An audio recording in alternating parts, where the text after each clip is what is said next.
पुणे सोलापूर हायवेला 5 मिनिटांमध्ये 12 गाड्या पडल्या घसरून. नेमकं कारण काय आपण पाहूया. तर मी पण पडलो तुम्ही पडले का, लागले काय तुम्हाला? हे काय थोडं पायाला वगैरे लागलंय आणि भरपूर माती तशी तिकडे पण एक जण पडले. 10-12 गाड्या पडल्या आतापर्यंत. हो का?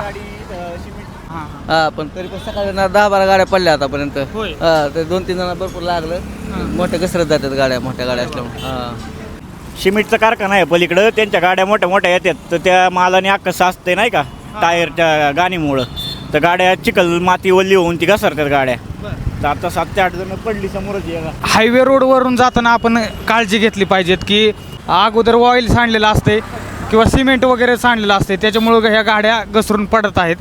तर पावसाळ्यामध्ये ही टू व्हीलर चालकांनी काळजी घेतली पाहिजेत.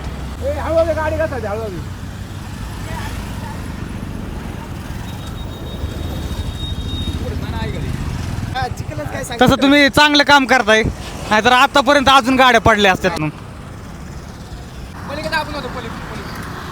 स्लिप झाली तिथून काय झालं? स्लिप झाली का अचानक? कुठं लागलं काय तुम्हाला? मग काय काय लागले माग लागले.